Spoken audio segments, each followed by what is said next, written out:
Immortal and Martial Dual Cultivation, episode 105. Untuk melihat video selengkapnya, sahabat bisa kunjungi playlist yang telah Sabta Novel sediakan. Yuk mari, kita berimajinasi bersama dan masuk ke alur ceritanya.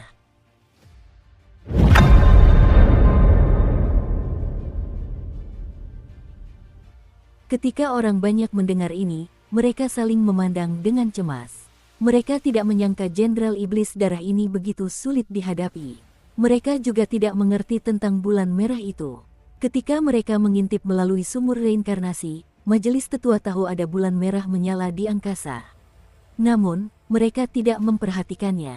Mereka tidak menyangka kekalahan mereka akan disebabkan oleh hal itu. Tetua kedua bergumam, bulan merah itu seharusnya menjadi inti energi dari seluruh subruang. Aku yakin Jenderal Iblis Darah bermaksud menggunakannya untuk memecahkan segel. Sekarang setelah bulan merah itu digunakan berkali-kali, itu pasti akan menunda pemecahan segel setidaknya selama 2 minggu. Tetua ketiga melanjutkan, setengah bulan, para elit Legiun Naga Kekaisaran seharusnya tiba saat itu. Jika digabungkan dengan kekuatan Paviliun Pedang Surgawi kita seharusnya mampu menyelesaikan situasi ini. Legiun Naga Kekaisaran adalah pasukan terkuat dari klan kerajaan negara Qin Raya. Komandan mereka adalah Nangong Lai, yang terkuat dari 10 Raja Bela Diri. Tingkat kultivasi terendah yang ditemukan di Legiun tersebut adalah puncak Sein Bela Diri tingkat unggul. Terdapat lebih dari 2000 Raja Bela Diri tingkat puncak di dalam Legiun tersebut. Ditambah dengan 10 kapal perang kuno mereka dapat dengan mudah membunuh seorang petapa bela diri biasa. Selain itu, mereka sering berada di utara, melawan kaum barbar yang secara tidak langsung diperintah oleh jurang dunia iblis. Mereka sering bertempur dan kemampuan tempur mereka selalu terjaga pada kondisi puncak. Kata-kata Naga Kekaisaran juga memiliki arti lain, melindungi kaisar. Legiun ini terdiri dari banyak ahli puncak dari negara Qin Raya, mereka dapat dikatakan sebagai kekuatan pendukung negara Qin Raya. Catatan penerjemah, kata-kata dalam bahasa Mandarin cenderung memiliki banyak arti. Untuk mengetahui artinya, konteks harus diperhatikan. Sama seperti kata kekaisaran, di sini juga berarti melindungi. Naga juga dapat merujuk pada kaisar. Simbol kaisar secara tradisional adalah naga. Tetua pertama menggelengkan kepalanya dan tersenyum getir, kelompok orang ini benar-benar rakus. Mereka menginginkan 1/10 dari keuntungan tambang roh kita setiap tahun sebelum mereka bersedia membantu. Wajah Lu Chen berubah muram. Ia berkata dengan heran, itu benar-benar perampokan terang-terangan. Jika celah spasial di Paviliun Pedang Surgawi terbuka, setengah dari provinsi Xie akan terpengaruh. Apakah mereka tidak takut akan hal itu? Tetua kedua menasihatinya, awalnya mereka meminta 20%. Karena alasan itulah mereka menurunkannya menjadi 1/10. Selain itu, mereka masih memiliki pilihan untuk bertindak setelah Paviliun Pedang Surgawi dihancurkan. Jiang Qi bergumam, yang lemah tidak berhak berbicara tentang syarat. Klan kerajaan hanya menunggu Paviliun Pedang Surgawi dihancurkan. Jika bukan karena takut binasa bersama kita, mereka bahkan tidak akan setuju untuk membantu. Pada saat itu, semua orang memperhatikan siluet kapal perang yang seluruhnya berwarna emas muncul di kejauhan. Kapal perang itu segera berhenti di luar Paviliun Pedang Surgawi. Ketika Jiang Qi mengangkat kepalanya dan melihat, dia melihat bendera hitam berkibar di kapal perang itu.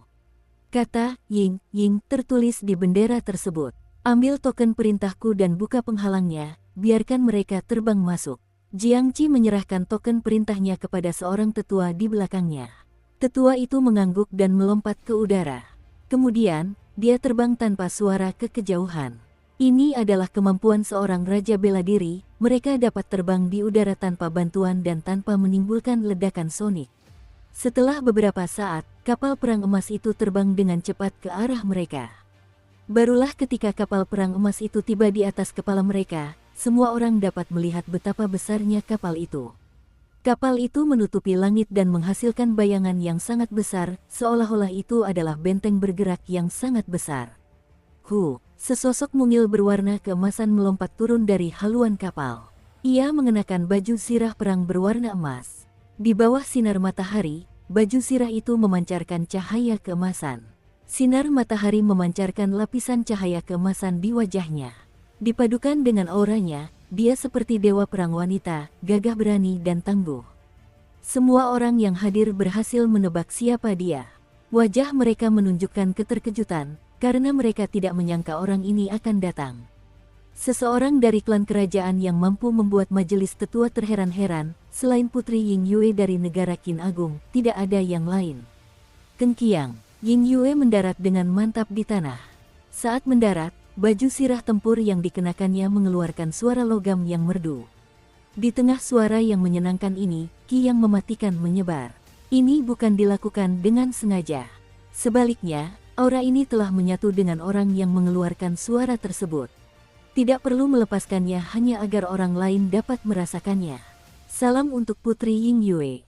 Meskipun para tetua paviliun pedang surgawi sangat kuat, di hadapan putri dengan prestise tertinggi di klan kerajaan, mereka harus menunjukkan sikap hormat. Senyum tipis terukir di wajah Ying Yue yang sangat cantik saat dia berkata, para senior tidak perlu bersikap formal. Jiang Qi bertanya dengan bingung, ini belum waktunya. Bagaimana mungkin Legiun Naga Kekaisaran sudah datang sepagi ini? Ying Yue tersenyum, aku ada urusan pribadi di paviliun pedang surgawi. Jadi aku meminjam kapal perang untuk datang ke sini lebih awal. Ini tidak akan memengaruhi kesepakatanmu dengan Legiun Naga Kekaisaran. Tentu saja, jika perlu, mereka dapat ikut berperang kapan saja. Putri Ying Yue memiliki beberapa urusan pribadi di paviliun pedang surgawi. Jiang Qi dan para tetua lainnya saling bertukar pandang. Mereka bingung, mereka tidak ingat kapan terakhir kali mereka berurusan dengan Putri Ying Yue. Namun, Jing Qi adalah rubah tua yang licik, dan tidak menanyakan hal itu. Dia berkata, tidak apa-apa, karena mereka sudah di sini, mereka bisa mulai melakukan persiapan. Pasukan kita telah gagal, sepertinya kita akan membutuhkan Legiun Naga Kekaisaran untuk bergerak kali ini. Ekspresi Ying Yue sedikit berubah. Dia berkata, tidak apa-apa juga, kita bisa menangani kedua masalah itu bersama-sama. Tepat pada saat ini, terjadi fluktuasi tak berbentuk di udara. Selain Jiang Qi, tidak ada orang lain yang merasakannya. Fluktuasi itu menuju ke arah Jiang Qi. Ekspresi Jiang Qi berubah dan dia segera menutup matanya, seolah sedang merenungkan sesuatu. Sepertinya seseorang sedang berkomunikasi dengannya. Ketika Ying Yue melihat situasi tersebut, dia berhenti memberi isyarat kepada pasukan untuk turun dari kapal perang.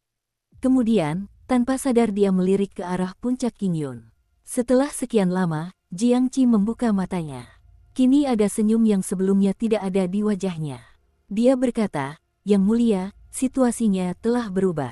Bagaimana kalau kita berkeliling paviliun pedang surgawi dulu? Melihat pemandangan pegunungan Lingyun. Semua orang saling memandang, mereka tidak tahu apa yang terjadi sehingga Jiang Qi tiba-tiba mengubah ucapannya. Ying Yue sedikit terkejut. Dia menjawab, apa saja boleh. Baguslah. Lu Chen, kau bertugas mengurus Yang Mulia, kata Jiang Qi dengan riang, jelas sekali bahwa dia sedang dalam suasana hati yang baik. Di dalam sub ruang, di atas reruntuhan istana di tebing yang menggantung. Xiao Chen, Yun Kexin, Murong Chong, dan Liu Ruyue semuanya berdiri di sudut yang berbeda. Tak satu pun dari mereka berniat untuk pergi. Liu Ruyue menatap jimat api ilahi di tangannya. Kemudian, dia melemparkannya ke Murong Chong. Puci. Kilatan cahaya pedang muncul, Murong Chong telah membelah jimat api ilahi menjadi dua bagian. Liu Ruyue sangat marah hingga ia tidak dapat berbicara dengan benar, kau. Murong Chong menghunus pedangnya. Wajah tampannya tanpa ekspresi saat ia berkata dengan acuh tak acuh, apakah ini pertama kalinya kau bertemu denganku? Aku tidak pernah memberi jalan keluar untuk diriku sendiri. Liu Ruyue menjadi tenang dan ekspresi damai kembali terpancar di wajahnya. Dia menoleh ke Xiao Chen dan bertanya, apakah kau tidak pergi? Xiao Chen menjawab, aku telah berjanji pada ayahmu bahwa Jenderal Iblis Darah harus mati. Yun Kexin, yang selama ini diam, tiba-tiba berbicara, apakah kalian semua menyadari bahwa setiap kali Jenderal Iblis Darah bangkit kembali, dibutuhkan waktu lebih lama dari sebelumnya? Ketika mereka mendengar Yun Kexin, seolah-olah ada pencerahan di kepala mereka.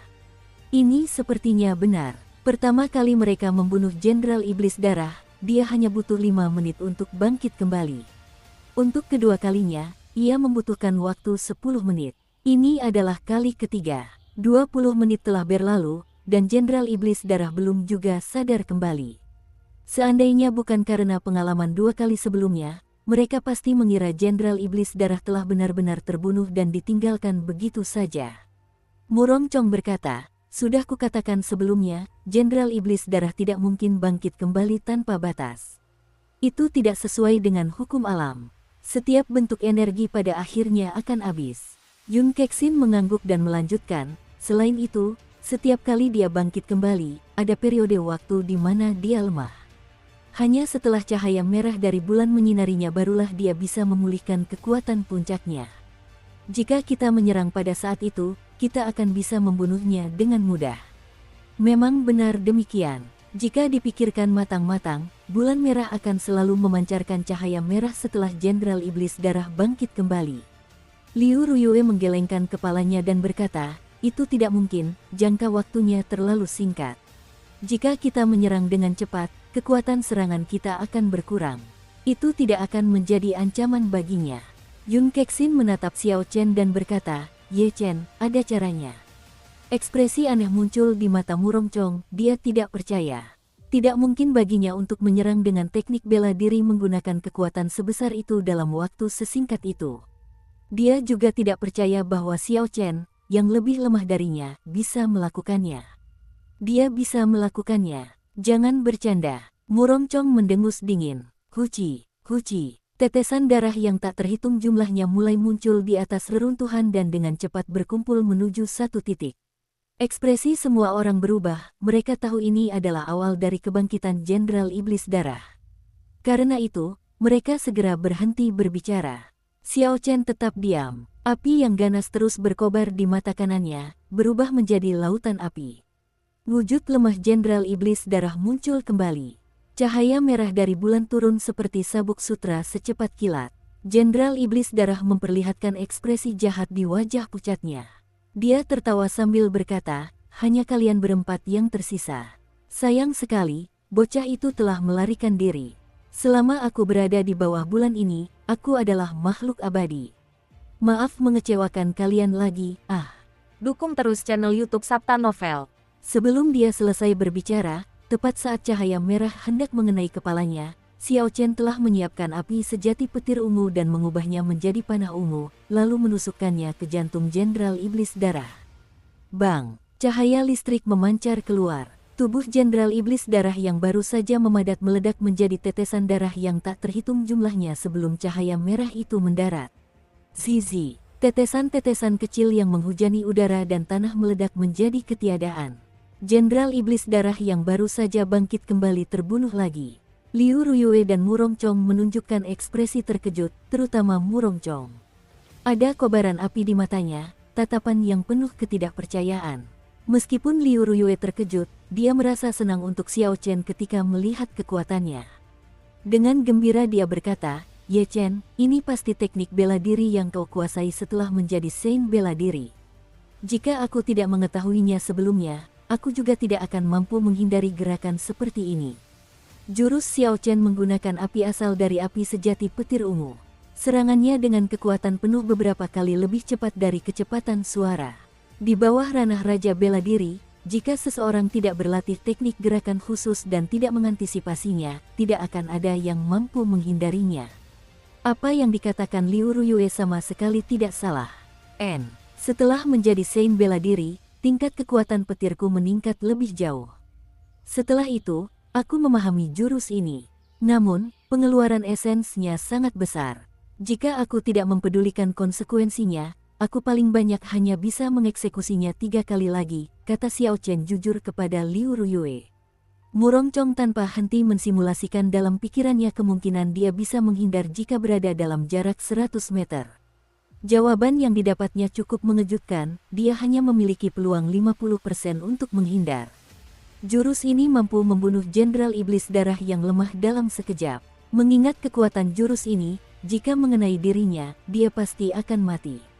Artinya, Xiao Chen memiliki peluang 50% untuk membunuh Murongcong dalam jarak 100 meter. Murongcong berpikir dalam hati, aku harus meningkatkan kekuatan anginku. Jika tidak, aku tidak akan punya banyak kesempatan untuk menghindari serangan ini. Kali ini, Jenderal Iblis Darah membutuhkan waktu hampir 1 jam untuk bangkit kembali.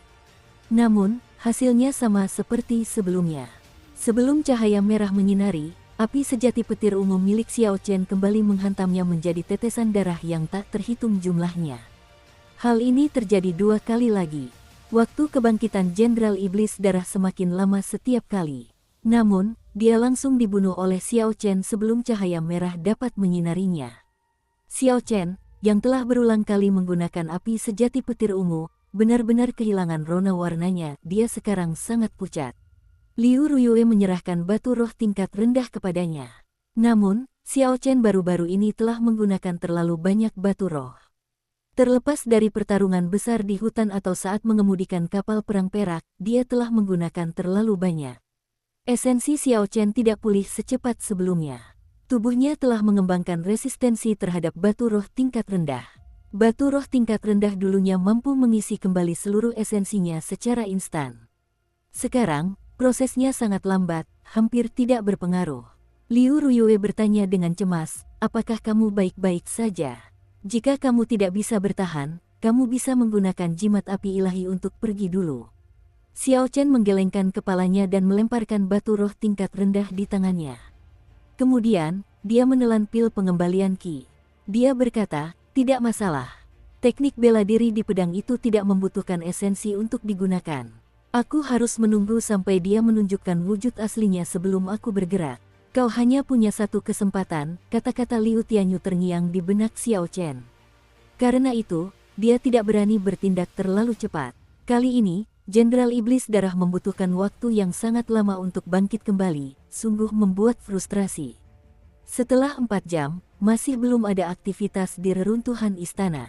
Namun, semua orang tidak lengah. Semua orang tahu bahwa Jenderal Iblis Darah belum mati. Selain itu, Xiao Chen tidak dapat menggunakan jimat api ilahi lagi. Karena itu, mereka tidak berani bertindak ceroboh. Gemuruh. Tiba-tiba seluruh ruang subdimensi mulai bergetar tanpa alasan yang jelas. Yang mengejutkan semua orang, bulan purnama merah di langit semakin membesar, ia semakin mendekat. Bulan sedang jatuh.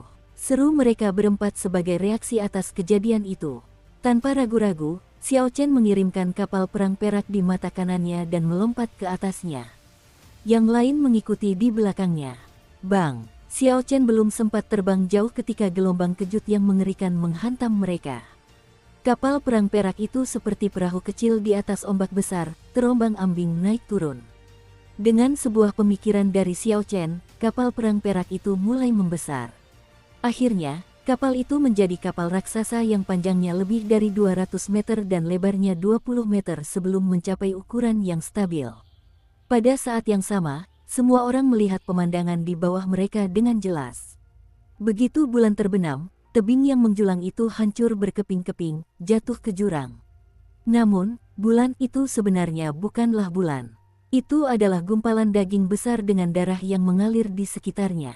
Selain lapisan darah di sekitar daging berwarna merah tua itu, terdapat banyak tentakel di permukaannya. Semuanya melambai-lambai, membuat siapapun yang melihatnya merinding. Potongan daging raksasa itu mulai menggeliat terus-menerus. Setelah beberapa saat, ia berubah menjadi monster berbentuk manusia berwarna merah tua setinggi lebih dari 200 meter. Aura mengerikan terpancar dari monster itu. Seluruh ruangan dipenuhi bau darah yang menyengat. Mereka semua merasakan tekanan yang sangat besar. Yun Kexin berkata dengan suara gemetar, apakah ini tubuh asli Jenderal Iblis Darah di ruang subdimensi ini? Aura yang dipancarkannya hampir seperti aura Raja Bela Diri tingkat puncak. Tidak. Darah terus menetes dari tubuh Jenderal Iblis Darah. Sambil menatap kapal perang perak itu, dia berkata dengan marah, aku akan membunuh kalian semua. Upacara yang telah kupersiapkan selama 20 tahun telah dihancurkan oleh kalian, semut-semut. Ketika Xiao Chen melihat wujud lengkap Jenderal Iblis Darah, dia tidak merasa takut. Sebaliknya, dia menunjukkan ekspresi tenang. Dia mendorong kakinya dari kapal perang dan melompat ke udara. Ye Chen, apa yang kau lakukan? Seru Yun Kexin dan Liu Ruyue serempak. Ketika Jenderal Iblis Darah melihat Xiao Chen melompat ke arahnya, wajahnya yang berlumuran darah memperlihatkan seringai jahat, betapa gegabahnya. Setelah mengeluarkan tubuh asliku, tak seorang pun di ruang ini bisa membunuhku. Setelah Jenderal Iblis Darah berbicara, dia mengangkat tangan kanannya, mengulurkan jari-jarinya yang besar. Itu seperti gunung raksasa yang menghantam Xiao Chen. Tiba-tiba cahaya terang menyala di mata Xiao Chen yang tenang. Saat darah semakin mendekat, pedang bayangan bulan dilemparkan ke udara sambil berkata dingin, "Mati." Pedang bayangan bulan berwarna putih salju itu langsung terlepas dari tangan Xiao Chen. Pedang itu memancarkan cahaya warna-warni saat melesat di udara. Kecepatannya begitu luar biasa sehingga membuat orang bertanya-tanya apakah mereka sedang berhalusinasi. Puci, tubuh besar Jenderal Iblis Darah terbelah menjadi dua di tengahnya. Tangan sebesar gunung itu berhenti dan melayang 1 meter di atas kepala Xiao Chen. Tidak ada suara yang mengguncang langit atau cahaya yang indah. Tubuh besar Jenderal Iblis Darah itu hanya terbelah menjadi dua tanpa suara. Kemudian, tubuhnya hancur seperti abu dan berubah menjadi cahaya merah tua, tanpa meninggalkan jejak apapun setelah itu. Langit malam di belakang Jenderal Iblis Darah tampak seperti tirai hitam dengan celah panjang di tengahnya. Celah itu memperlihatkan kehampaan yang lebih gelap daripada langit malam. Huci, cahaya terang bergerak cepat dari kehampaan yang tak terbatas, pedang bayangan bulan terbang kembali ke tangan Xiao Chen. Sesaat kemudian, retakan muncul tanpa henti di ruang merah gelap itu. Ini adalah tanda bahwa ruang tersebut sedang runtuh. Jenderal Iblis Darah telah mati untuk selamanya kali ini, dan dia tidak akan bangkit kembali. Tentu saja, tubuh aslinya di dunia iblis tidak akan mati, dan hanya akan kehilangan sebagian kekuatannya. Xiao Chen berbalik dan kembali ke kapal perang perak. Saat mendarat di haluan, ia tak kuasa menahan diri untuk tidak terhuyung. Liu Ruyue segera menghampirinya dan membantunya berdiri. Jumlah kekuatan mental yang terkuras akibat serangan pedang sebelumnya lebih besar dari yang dia bayangkan. Dia tampak seperti hampir pingsan. Liu Ruyue berkata, "Mengapa kau begitu gegabah? Setelah menggagalkan upacara Jenderal Iblis Darah, bahkan jika kita tidak membunuhnya, misi kita sudah selesai." Xiao Chen berusaha sekuat tenaga untuk fokus. Dia tersenyum dan berkata, "Aku baik-baik saja, jangan khawatir. Ini bukan kekuatanku. Ini diberikan oleh ayahmu. Hanya saja membuatku kelelahan secara mental." Setelah Murongcong mendengar penjelasan Xiao Chen, dia menghela napas lega. Jika serangan pedang itu adalah kekuatan Xiao Chen sendiri, maka itu akan sangat mengerikan. Murongcong memperkirakan bahwa hampir tidak ada seorang pun di paviliun pedang surgawi yang mampu menahan serangan pedang itu. Kekuatan murni dari serangan pedang itu hampir mencapai batas kemampuan manusia, bahkan bisa merobek ruang angkasa. Puci, semakin banyak retakan muncul di ruang angkasa, retakan itu menyebar seperti retakan pada kaca. Sebelum semua orang sempat bereaksi, mereka menyadari bahwa tubuh mereka telah menjadi seperti pecahan cermin.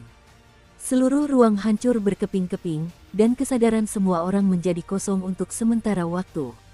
Ketika mereka sadar kembali, tubuh mereka telah kembali ke sumur reinkarnasi. Xiao Chen dan semua murid inti lainnya yang tertinggal di ruang subdimensi semuanya kembali ke sisi sumur reinkarnasi. Ketika semua orang melihat sekeliling mereka, wajah mereka berseri-seri dengan kegembiraan yang meluap-luap. Mereka mengira akan mati, mereka tidak menyangka akan mampu bertahan hidup. Keempat lelaki tua yang menjaga sumur reinkarnasi itu menunjukkan ekspresi lega di wajah mereka yang keriput. Hanya orang yang memimpin mereka yang tidak menunjukkan ekspresi gembira. Dia berkata, "Aku bertanya-tanya apakah kita akan seberuntung ini 20 tahun kemudian." Tidak lama setelah mereka keluar, seseorang datang untuk membawa mereka kembali. Kemudian, dia memanggil burung nasar angin surgawi untuk membawa semua orang kembali ke platform pengamatan surga dengan cepat. Xiao Chen duduk bersila di platform pengamatan surga dan melancarkan mantra ilahi petir ungu miliknya dengan cepat.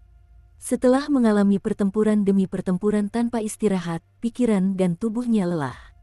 Setelah 2 jam, ketika burung nasar angin surgawi terbang di atas puncak Qingyun, Xiao Chen membuka matanya dan perlahan berdiri. Dia telah memulihkan sebagian semangatnya.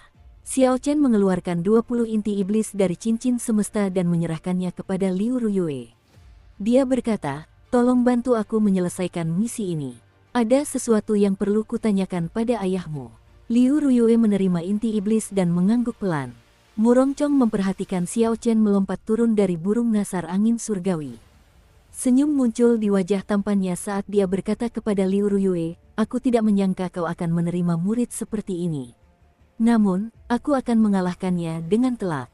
Aku akan menunjukkan padamu bahwa selain aku, tidak ada seorang pun yang dapat menghidupkan kembali puncak Qingyun."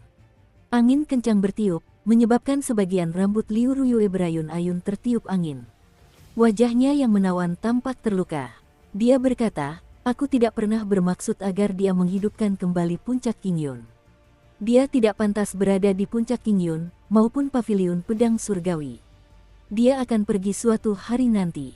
Murongcong sedikit terkejut. Kemudian, dia melanjutkan, "Kalau begitu, sebelum dia pergi, aku akan memberinya pengalaman yang tak terlupakan." Kemarahan terpancar di wajah Liu Ruyue. Dia berkata, "Murongcong, jangan pergi terlalu jauh." Murongcong tersenyum lembut, "Utamakan dirimu dulu. Pada tanggal 15 bulan depan, aku akan secara resmi mengajukan permohonan kepada Majelis Tetua untuk posisi Master Puncak Qingyun. Semoga kau bisa naik pangkat menjadi Raja Bela Diri sebelum itu." Setelah Murongcong berbicara, dia melompat dari burung nasar angin surgawi tanpa menoleh ke belakang. Dia mengeluarkan suara dentuman sonik yang menusuk telinga dan terbang menjauh. Di puncak Qingyun, Xiao Chen mendarat dengan mantap di depan Liu Tianyu. Seperti sebelumnya, dia duduk bersila di atas batu, seperti orang tua yang sudah melewati masa jayanya. Namun, Xiao Chen tidak berani meremehkan orang ini. Ia memiliki firasat samar di hatinya bahwa jika ia bisa meninggalkan batu tempat ia duduk, ia akan mampu menghancurkan seluruh puncak Qingyun dengan satu tangan. Tidak seorang pun di paviliun pedang surgawi yang mampu menandinginya. Liu Tianyu menatap Xiao Chen dan tersenyum lembut, "Apa yang kau lakukan? Terburu-buru ke sini bukannya mengambil hadiahmu?"